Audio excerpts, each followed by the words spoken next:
And what are we talking about today? So I'd like to talk today about the power of connection and networking. Because what I've realized recently is people often overlook the importance of networking, of having professional relationships develop around you and having that support system when it comes to advancing your career.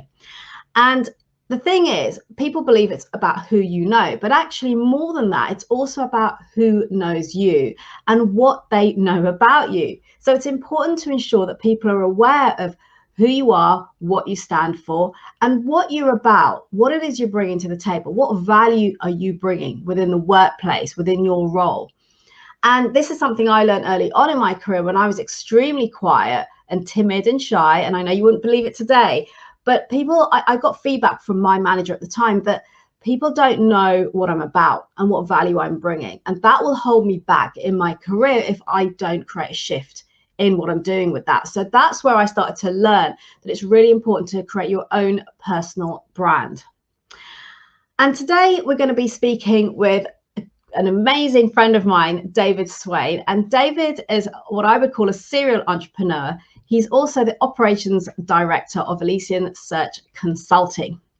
And we're going to be looking at why cultivating your network and nurturing your circle of influence is essential for developing your personal brand, elevating your profile, and advancing your career. So I'll bring David on now to meet you. Hi, David. How are you doing today?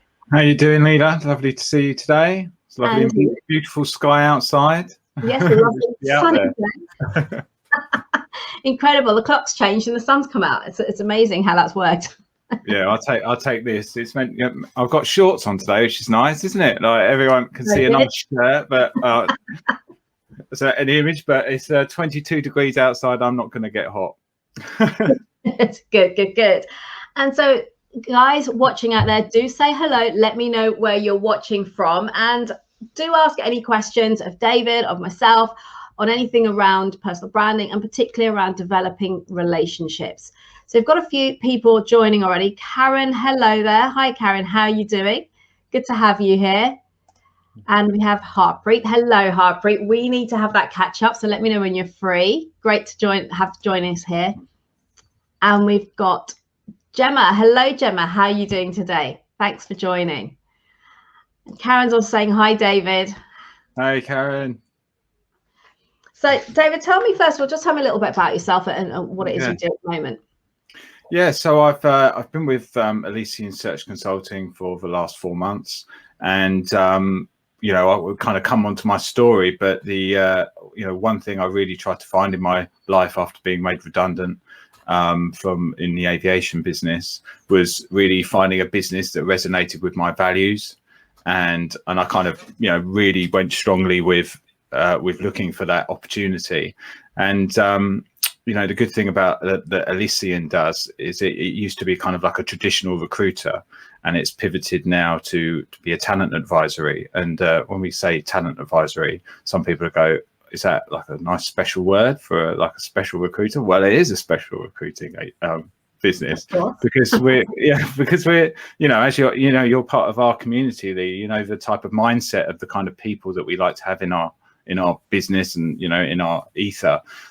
Because talented individuals need not just the opportunity for a role, they also need kind of support through their career, and also once they get up their career ladder, they also like to have people alongside them with a similar mindset, where trajectory and solving problems, people centric is really, really important to them. And the big thing that we do at Elysian is when we work with a client, we challenge them on their hiring needs, because one of the biggest problems that most businesses do is they kind of make a decision very quickly and don't necessarily analyze like the culture fit of not only just the team they've got, but also the individual that they're interviewing for. And if somebody, one of the things with a lot of recruitment is the retention of a person. You put all that effort in and all that money, all that interviewing, and then somebody doesn't land right. So what we do is we try and interview like the team, other people within the team, short interviews to get an understanding of the culture, so that when we go to find somebody, we can really nail it, and really make sure that that person is fit in terms of what they want to do in their career trajectory. And so we ask questions like, I'm speaking to someone today, go, what gets you up in the morning? What drives you? Like, what do you really want to achieve? Because they're the kind of people that we want to have with us for the rest of their career. And also, those kind of businesses that have got that mindset that they really want people to hit the ground running. And also, if people talks about diversity and inclusion, if people don't have it in their soul about what it means to be inclusive and to help other people thrive, then, that business might not fit what we are as a business, because it's so important to us, like not just, it's in all of us, if you know what I mean. And, when we talk about the power of connection, that is so important to us as a business, and is why I connect with people like yourself, because you know what I mean, you bring so much to my life just through our connection. So really grateful to be in your company. Thank you, David. Likewise. And a couple of things there. I think one that's very important is also, from a candidate point of view, is for them to really explore if the organization's a good cultural fit for them. And I think that's something that often's overlooked. And I come across people sometimes who feel that actually they're being interviewed, they need to sell themselves for the job, but actually it's a two-way process, and the organization needs to sell themselves as well, and make sure from a candidate point of view that the company is a good fit for them. So it has to be a two-way thing. Yeah, 100%. And also, you can't, where people these days like to kind of hire to have a more diverse, like, let's say, like directorship or board. It's all well and good bringing somebody in who fits the criteria, but they also need to have and see other people within that business that, they identify with. They want a talent pipeline that's in place to help promote, diversity across the board. It's quite a big thing to ask businesses to think about. But ultimately, if they're going to be the attraction for talented individuals, then they've got to step up to the mark on that, because those talented individuals will go elsewhere, and money is definitely not everything anymore. I think the power of inclusion and culture fit, and just being respected as a human rather than just a worker, I think it's really changed. The world has changed in a lot of positive ways through COVID. And that's one we as a business really want to make sure we drive forward for the good of everybody and the industry we work in, which is digital consultancy, where me and you work with people in tech. They fit very well with our demographic. Yeah. And you mentioned at the start about the values when you were looking for your next role, and you were looking for a company that aligned with your values. Would you mind sharing what those values are? Well, I'm just ultimately people centric. So I suppose the big word for me is like reciprocity. Like, I'm really about a two-way relationship. You don't always expect to get back from when you give.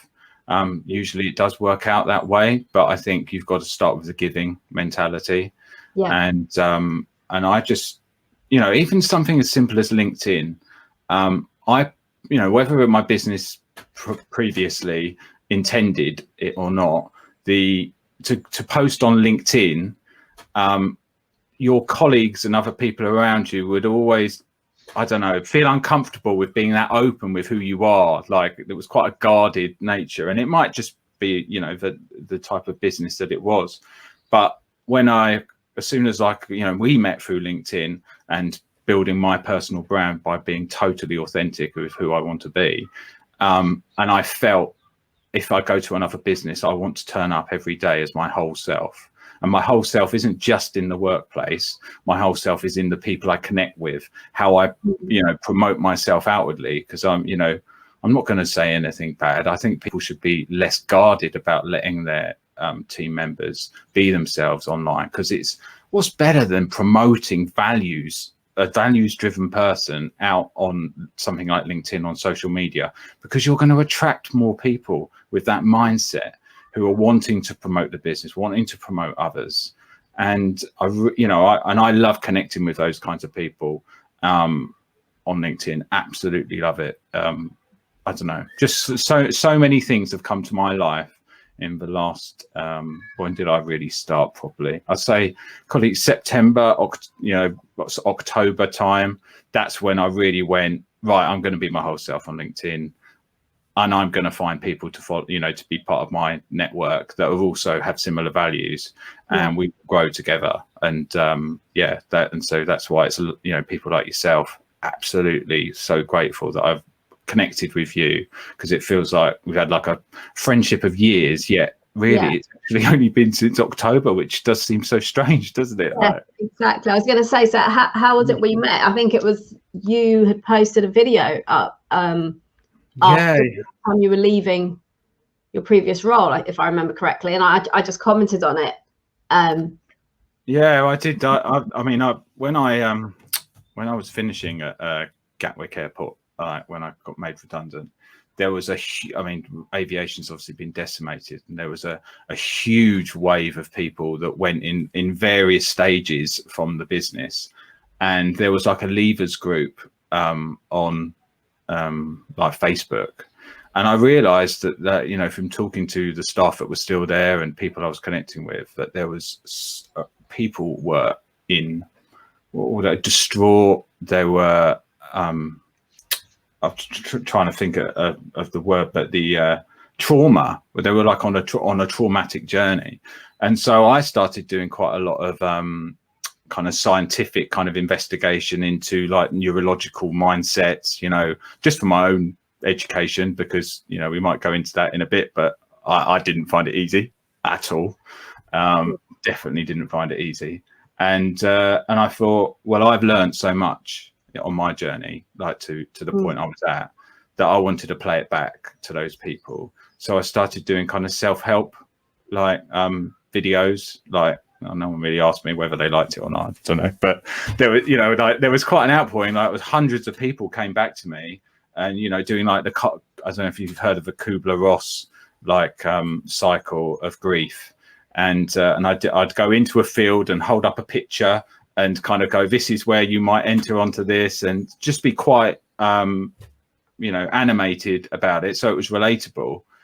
But it really helped people to understand that they weren't alone, and then I kind of felt a lot more confident about being on camera, because I'd got over my face, I'd got over my voice. I was like, my message is important, and if it affects one person positively, then it was worth doing.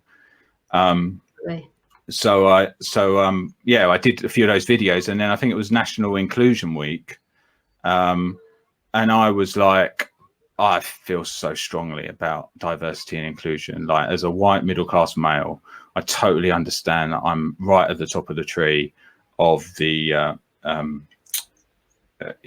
trying to think, adversity kind of ladder, white privilege ladder, or the privilege ladder, and I think it takes a big person, I think, to realize that where they sit on that, because a lot of people I know have found it awkward to understand where they are. But once you understand where you are, then you can start listening to other people's situations with a better empathy. And I kind of put a video out with a kind of a call to action while I was walking in a nice field near here, but I said it with absolute heart and soul, and it got really well received. I put it on LinkedIn and on Facebook, and I think that is the point at which me and you met, because also I thought, if I put myself out there fully on something like LinkedIn, someone potentially will find me and find somebody with the strength of my values, and therefore they will relate it back to them. And that going back to our whole thing about personal brand, if I am known for being a values driven person who really cares about people and their impact on life and in work, then I'm sure I can help somebody somewhere. And I was very grateful that Elysian called me to help. And it's been an amazing journey. The amount I've learned in the 4 months I've been there has been incredible, probably more than I've ever learned in my entire life. So yeah, it's been great. Amazing. Wow. Yeah. And I mean, I do see, I hope you didn't mind me calling you a serial networker, but Yeah. that's my impression that I have formed in a very, very positive way. So tell me a little bit about when you actually first realized the importance of building a network of it's one thing being people centric, but there's an element of how important is it to do it and to build those professional networks around you. So when did you realize that was something you wanted to do or needed to do? I think it's because you asked me this question, so I looked back into my kind of career, and I remember that when I was at HMV, back when I came out of kind of university and did their graduate manager scheme, we used to have like overstocks at Christmas. Like you were really in control of your stock level and what you ordered, and there were some crazy CDs that we bought, and you'd have stock everywhere, and then they bomb. So there'd be a first week like absolute sensation, and then everyone would suddenly realize that it was all hype and the music was rubbish, right? And then you're stuck with this pile of CDs. And it was the power of my network that helped me. I used to you shouldn't really do it, but I was putting them all in the boot of my car and then driving around to all of the different shops that I knew needed them and dropping them off on the way home, because I lived in Shepherd's Bush and I was based in, I think it was Slough at the time.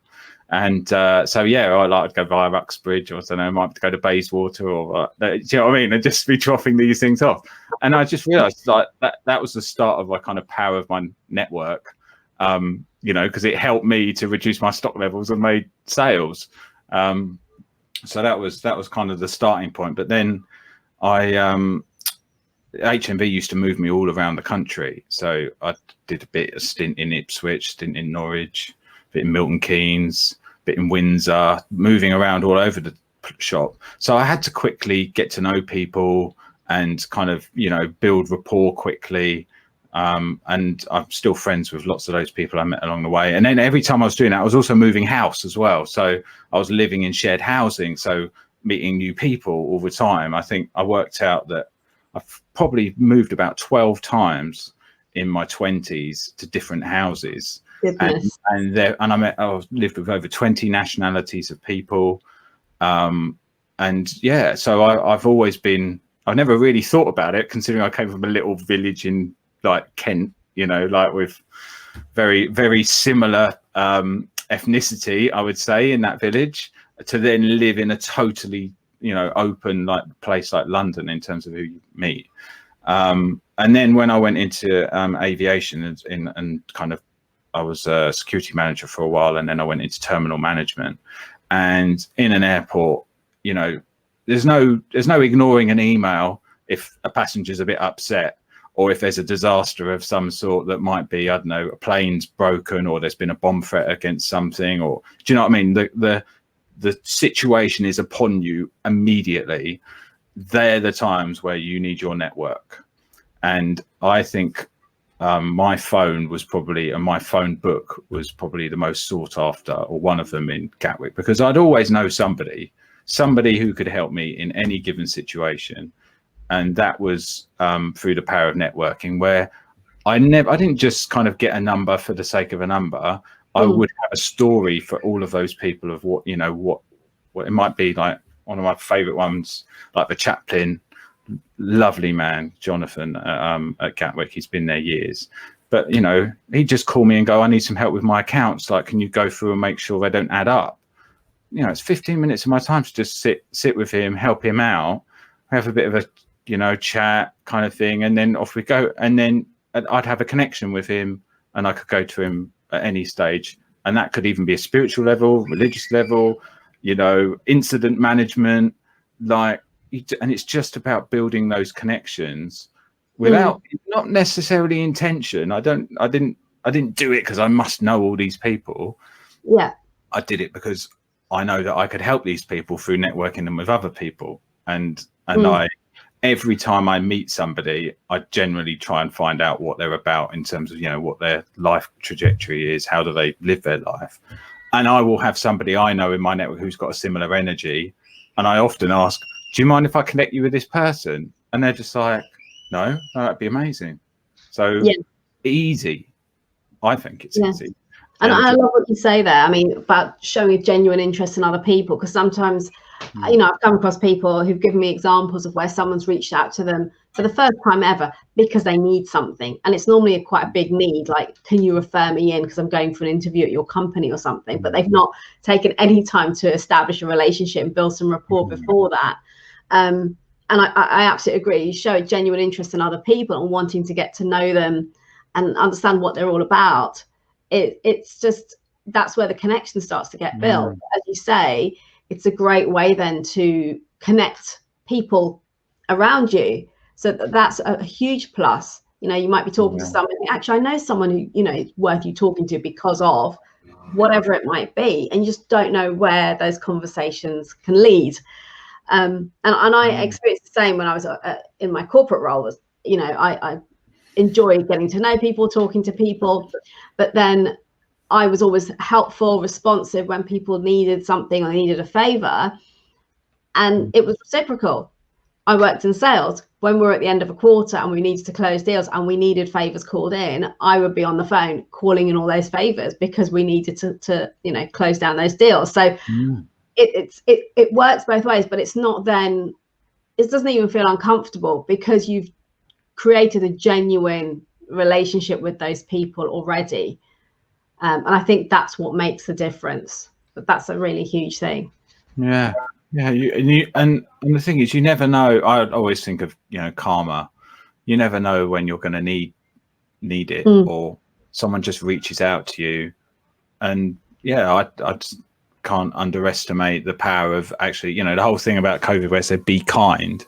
I think one of the kindest things is letting other people know that they're not alone, and that a lot of the time you get your like lower self and higher self, and we often get stuck in a problem. Like, let's say we're not necessarily into Excel spreadsheets and we're sat there like looking at numbers, and we're just getting anxious and our brain's overloading, going, oh my God, I'm right. And then you start going on Googling, right, let's look up some Excel kind of equation, this will get me out of it. Then you look at that and it's not solving the problem, it's making it worse.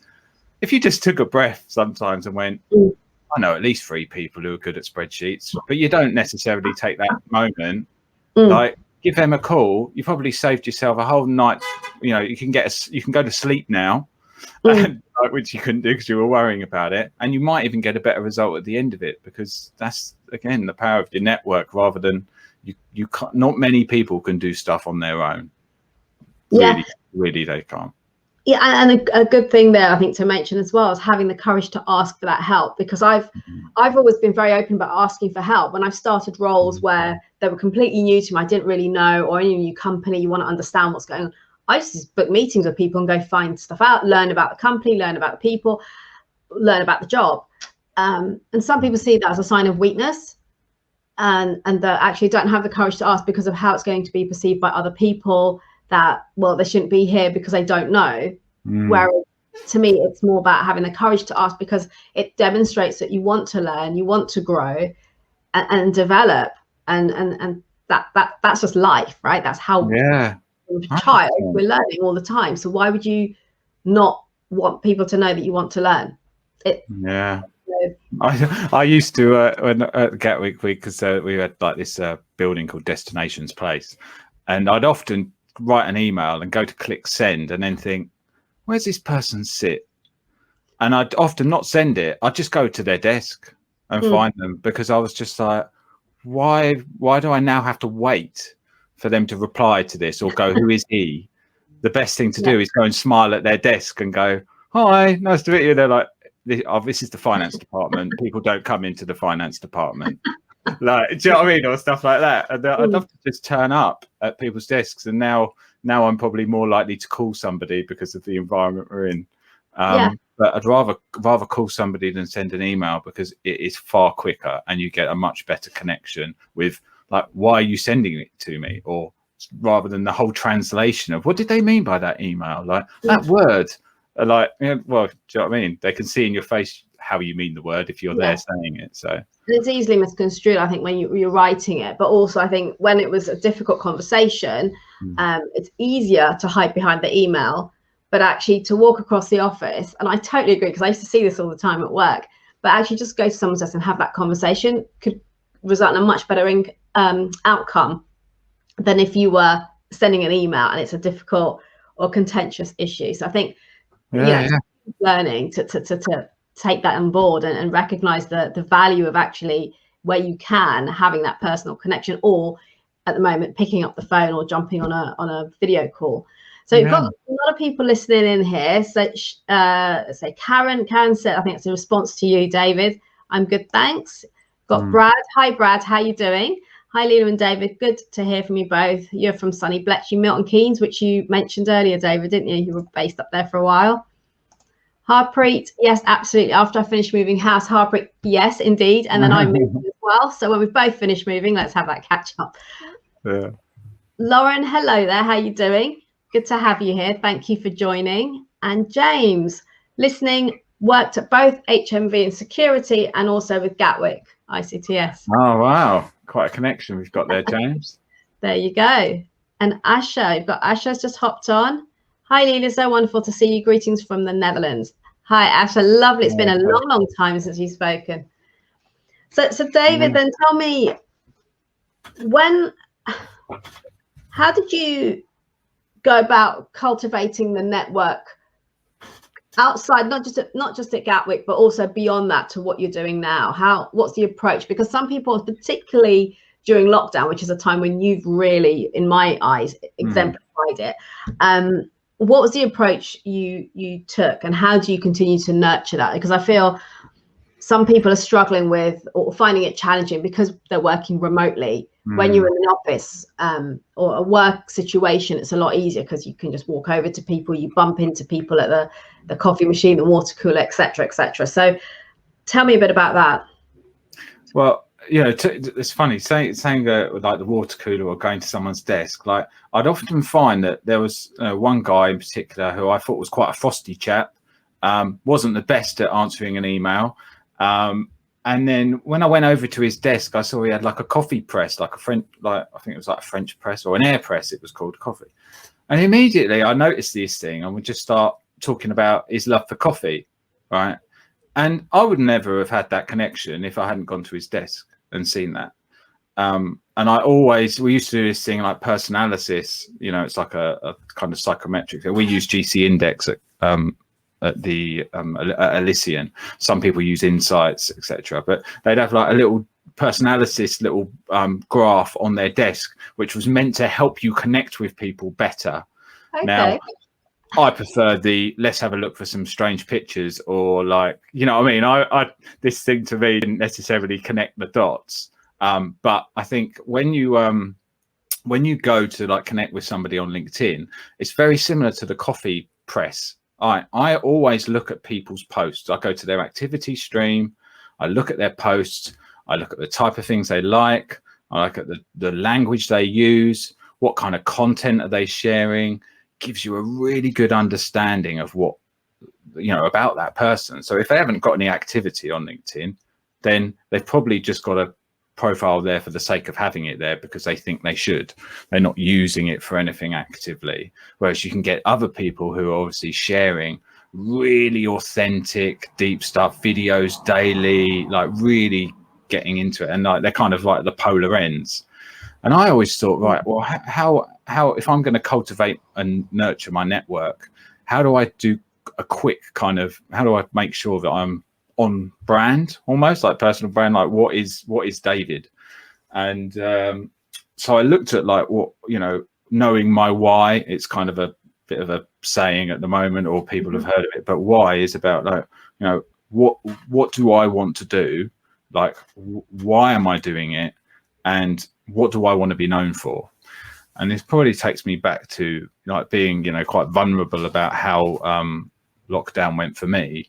I went like from in March, having an amazing job, loving making a difference, especially as I worked in accessibility. So I worked like with trying to help people with disability and accessibility needs in the airport. And it was really like amazing people that I used to work with. And then to like 2 weeks later, just be at home under this thing, furlough. Like my boss had left, who I adored, Andy, if he's ever watching, like one of the best bosses I've ever had, like really so saddened that he'd left.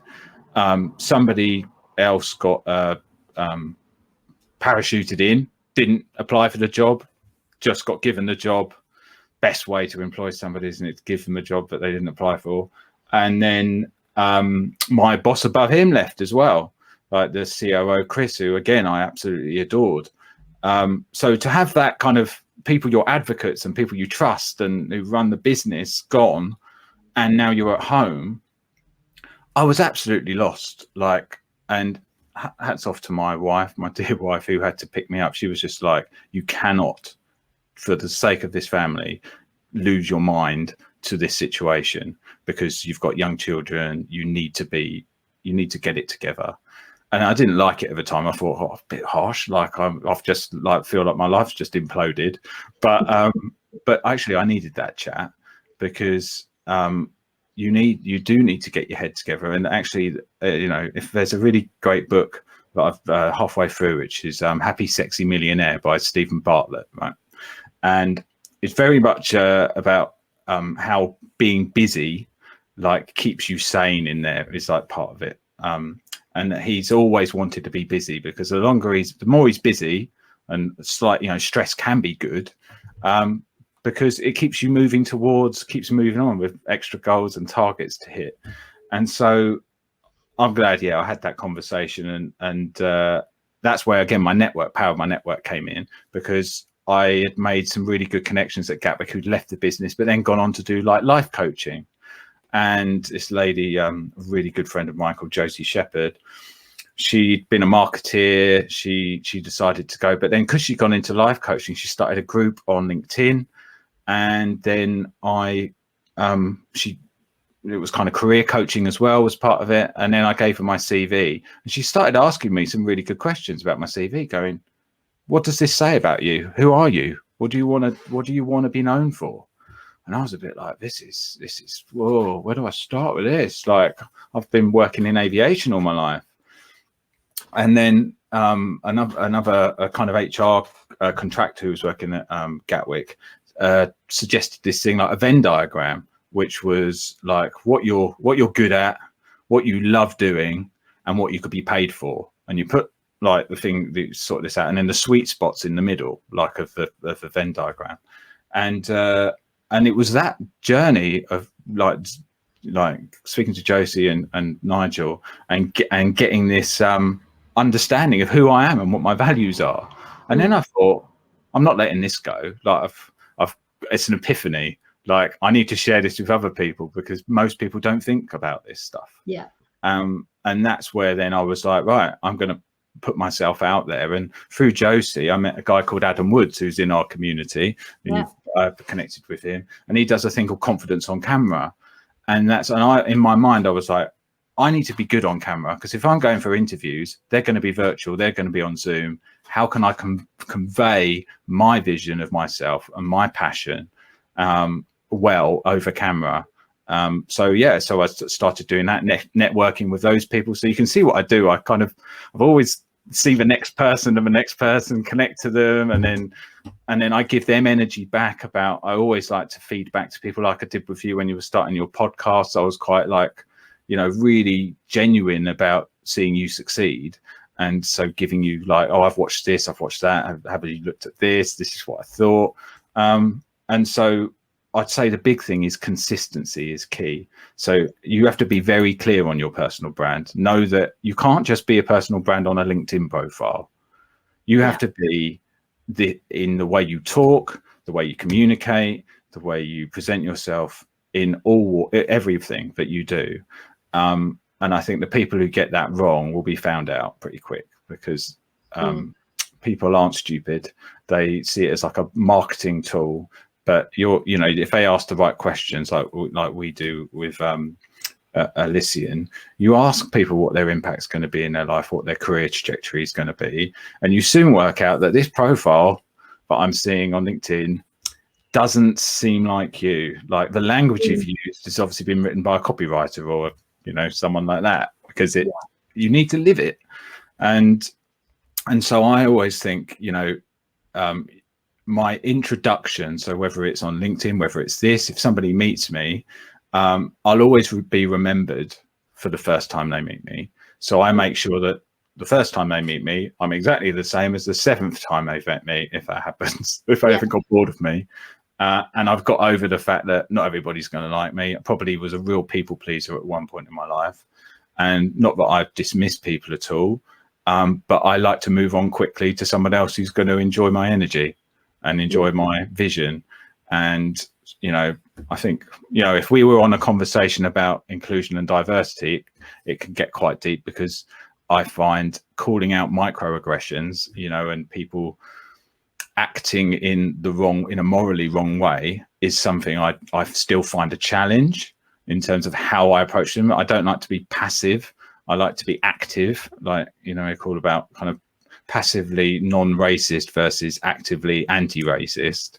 Like, I do like to go in the active camp, but it's something that I try and lead by example rather than necessarily, you know, challenge everybody. It's anyway, that's a whole nother conversation. But again, it's about you know, with personal brand, if you want to be known for inclusion and diversity as a key to your, you know, your personal brand, you need to live it. You need to act it all the time. Your content needs to say it. You need to share, be advocacy, be an ally to other people.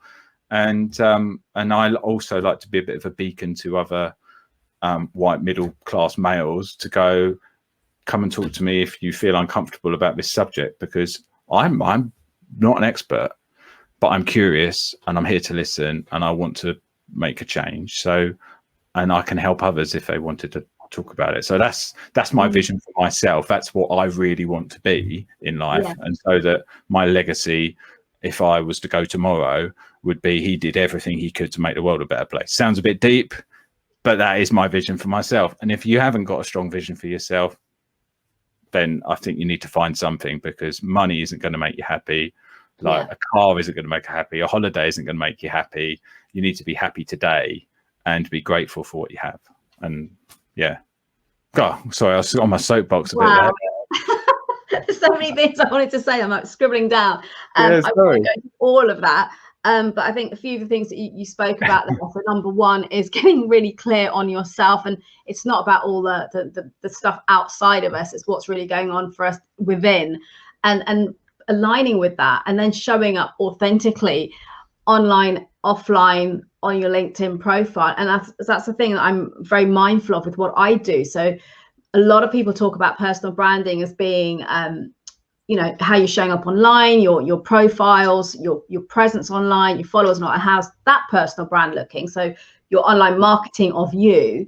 Whereas I truly believe your personal brand starts with you. That's the first piece of work to do, is on yourself. And as you say, it's about communicating effectively, the language that you use, the impact that you're making, the mindset. So all those things you touched on already that are so important to your personal brand, and getting aligned with yourself then makes it far easier to write your own LinkedIn profile, and it's coming from the heart.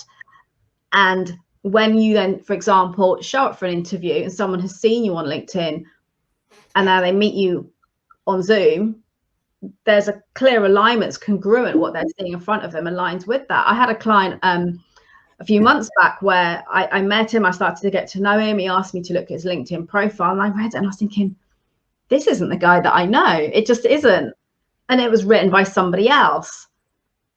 And it doesn't work, particularly if you're in the job market. So I think that's a really important point. You said about consistency.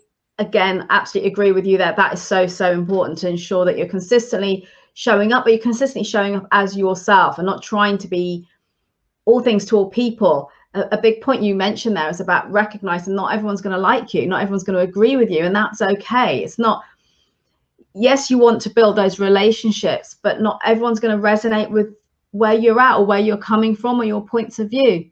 And it's okay. That's what makes the world interesting. It doesn't have to be an issue. It's not about, you know, everyone has to love me, because then you end up being almost neutral or like vanilla. You don't have a particular point of view or a stance on something. So I think, again, that's so important. And towards the end there, you mentioned about gratitude and really being grateful it's a huge process, powerful process of expressing your gratitude every day, because particularly over the last 12 months, what people have been going through is recognizing how much we do still have to be grateful for. And that's powerful in itself. I can see a lot of people commenting here, so do ask questions, guys. If you're listening in live, if you've got any questions for David, any comments about what he has shared, do let us know. Asha, love to learn more about your work, David. I will be listening for the next 15 minutes during my coffee break. Thank you, Asha, and I hope you're enjoying this. Charlotte, hello there. Great to have you here. I know you were gutted to miss out on last week's live, so glad that you could make it here today. I'm just starting my rebranding process, and I'm with you. I've not changed as a person, but I've not marketed myself as in the same job for 17 years. Now is a time to release me into the world. Very exciting, Charlotte. I'm looking forward to seeing that journey. Spencer, oops, wrong one. Spencer. Hello, Spencer. How are you doing? Very good to have you here. I hope you are well. And it's lovely, sunny and hot in Dubai, no doubt. Hazel, I would challenge anyone to not be effective with energy, David. Very, very true. Very true, Hazel. Henry, hello there. Your personal brand should strategically position you for what's next.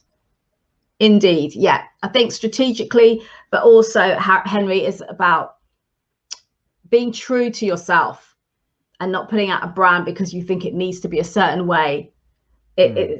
Because that's where you're then putting on masks. So it's very important, yes, to be strategic about it, but also to be authentic about it. Thank you for being here. Thank you for your share. Brad, hello, Brad. Hi, what attracted you to join the Gatwick community from HMV? Well, that's a good question, actually, Brad. I went to Stansted after HMV. I went into kind of airports, went to Stansted, and then went to Gatwick. And I think when I first worked at HMV, I absolutely loved upselling, especially music. Like, you come in for one CD, they'd go out with 4 or 5 because I told them this person, like, you know, I'd do all the I'd network music together. So I'd go like, you like this artist? Do you know he's appeared on this album? Do you know what I mean? Here's a live version of it. Really, like, and I was really, you can imagine how much energy I gave to that. And then as soon as I had to start selling stuff that I didn't enjoy, which was, I don't know, DVDs and games and other things, and just that, I lost my whole, the value and the why I was into that role. And they started being a TV program about Jeremy Spake. I don't know if you remember him. Like, it was like a quite famous kind of passenger services assistant down at Heathrow.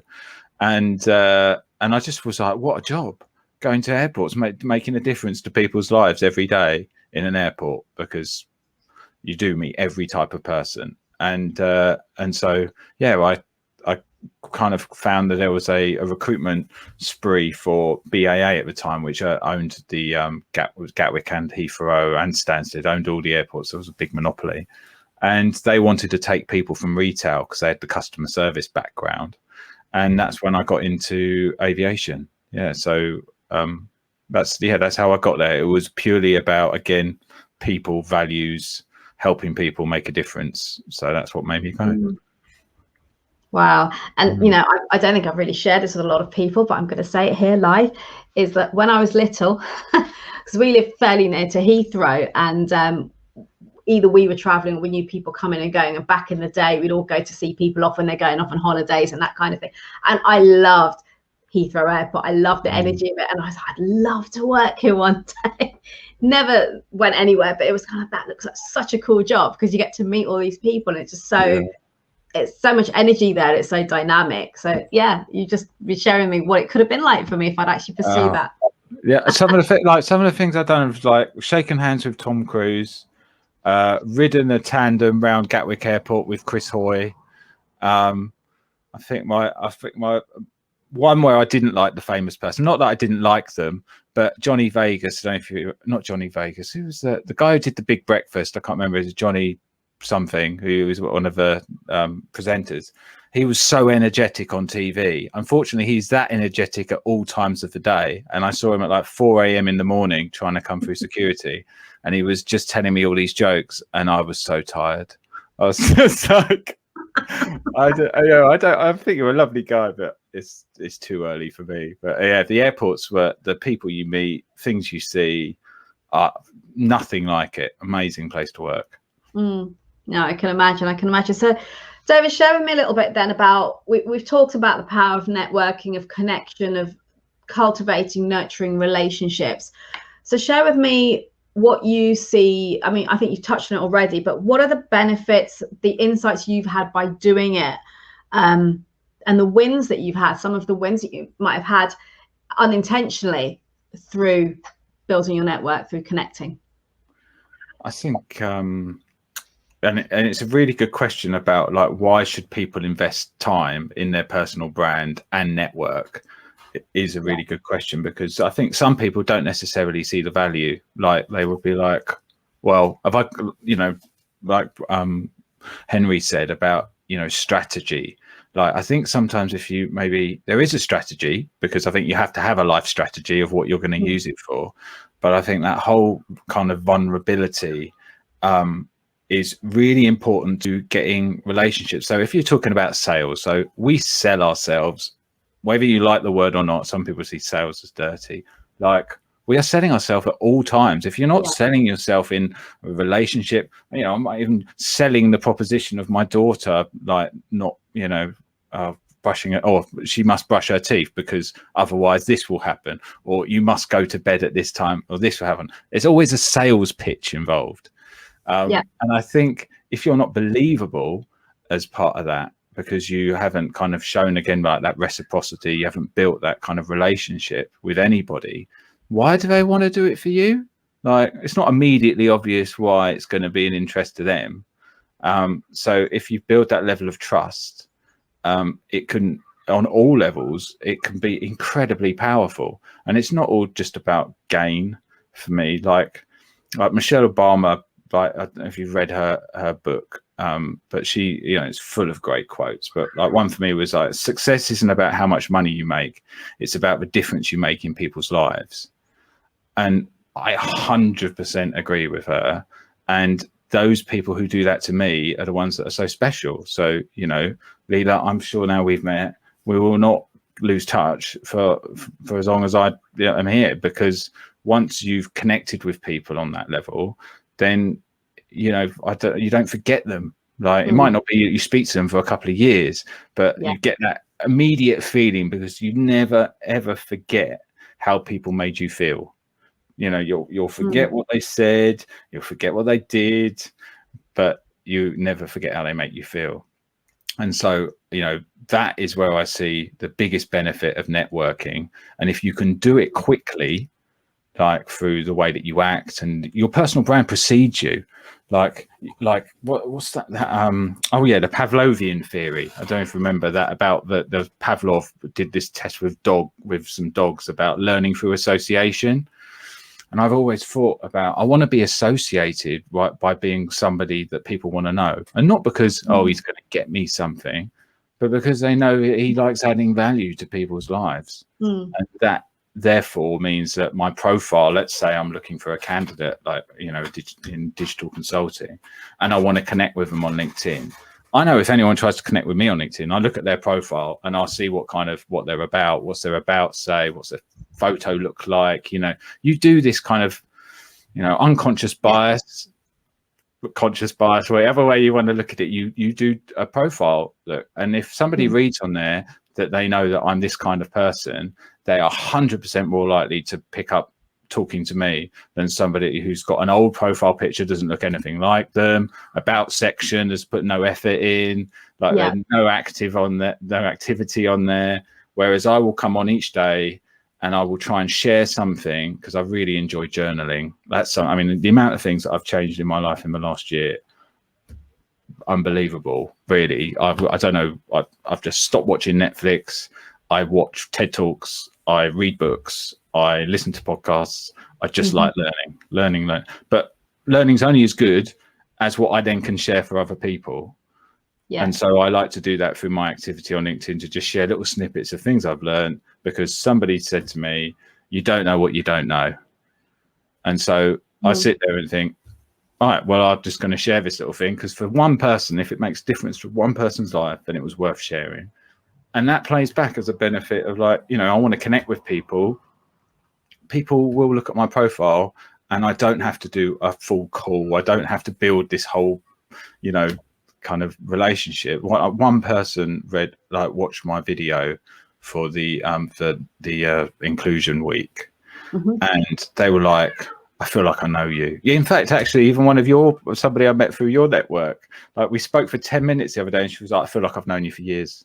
She's like, because I see your language, I see the way you talk, like I see your video, and that is personal branding. Like people will know who I am and hopefully see the best bits. I mean, yeah, the worst bits are probably that my hair's disappearing, you know what I mean? My son's attacked me, so I've got this massive scratch on my eye, like kind of thing. There's all these things that are vulnerable and will stop you like going on camera or talking to people.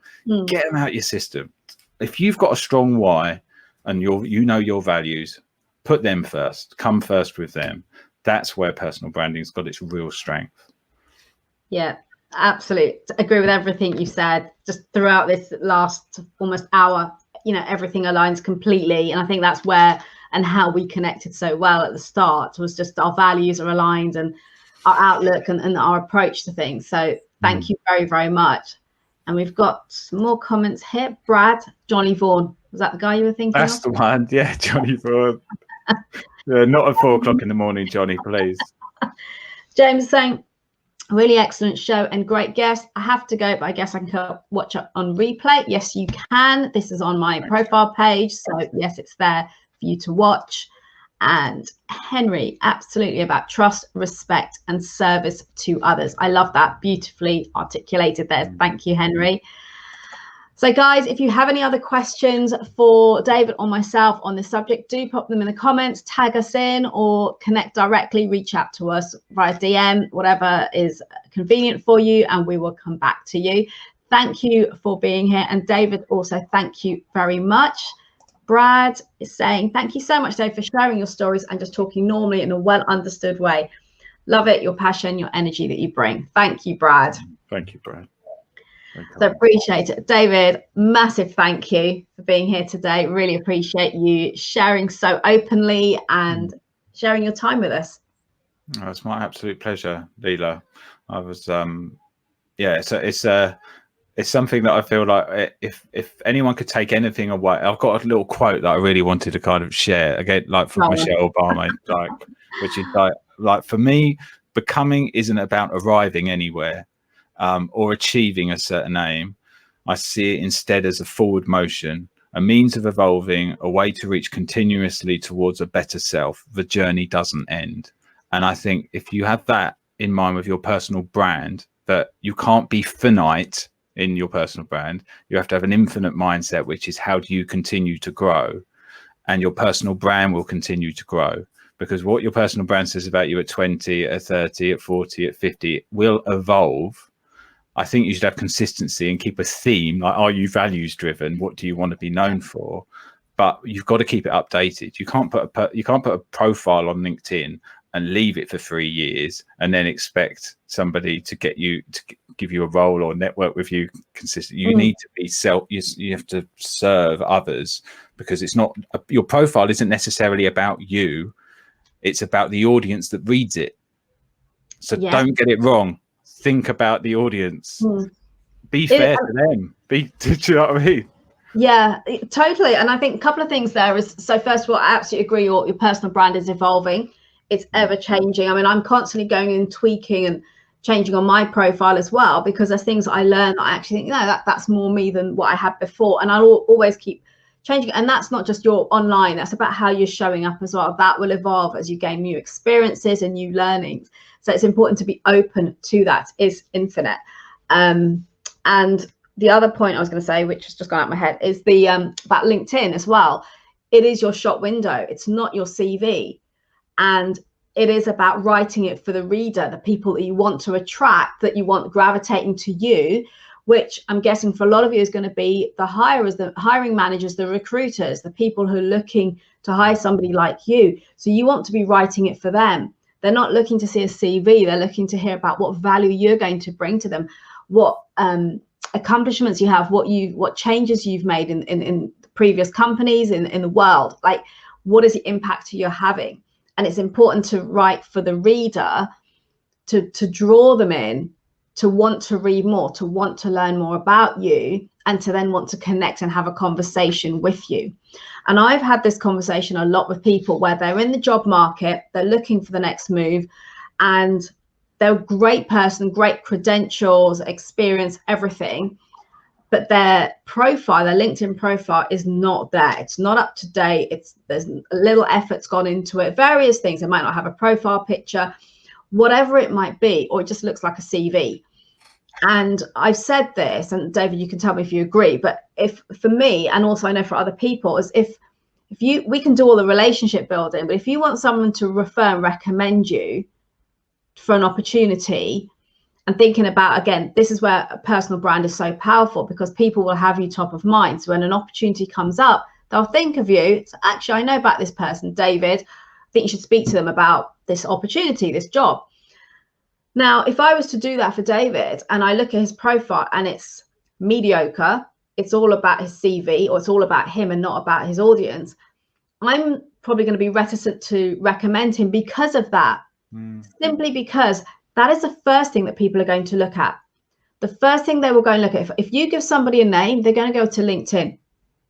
It's true. Yeah. And if that person shows up in person and they are amazing, they're so talented, again, great track record, but there's nothing reflecting that on LinkedIn, why would they bother to follow up with you and connect with you? And then that loses me a brownie point in calling in a favor of referring you. And also David, maybe if he'd asked me to help him out and to maybe refer him to people, and then he's also utilized and asked for a favor from me, and it's reflected on both of us, not just on David, but on me as someone who's referred him. So you want to really be thinking about how you're showing up on your LinkedIn profile, particularly if you're in the job market, as well as how you're showing up in person. That the two of them totally correlate. You've got to align them. Yeah. And what I would say is, it doesn't have to be perfect first time. Like, I was paralyzed at first by writing my profile, and you tweak it, look at other people's, do stuff. Just start simple. Like, does the first paragraph say me? Yeah, great. Then put it there, right? And then build up the how, who, what, where, why. Like, build up that picture, but don't start with or don't even do this. Don't start by copying your whole CV into the about section and writing it in the third person. I can't stand it where it's like somebody's written it about me. Like, David has done this. I'm a little bit like, it's got to talk to the reader as like, I care about this. I mean, different people have got different opinions on how they write in what person they write, but I like it to respect me as the reader and talk to me, because otherwise why am I putting my energy into reading this? Yeah, totally. Yeah. So we're on the hour. So Lisa, thank you for being here, and great that you enjoyed it and you found it interesting. Thank you. Nice. David, thank you once again. It has been an absolute pleasure. Oh, pleasure. I look forward to speaking to you again soon. Cool. Thanks, Leah. Thank you. Thanks, David. And for you watching live today or on the replay, really appreciate you being here. I hope you've enjoyed this. Do share your comments, any questions that you have, and we will come back to you. Tag us in if you've got any specific questions for us. So until next time, remember to build your influence, to make an impact, and to be remembered for the right reasons by showing up as the best version of you.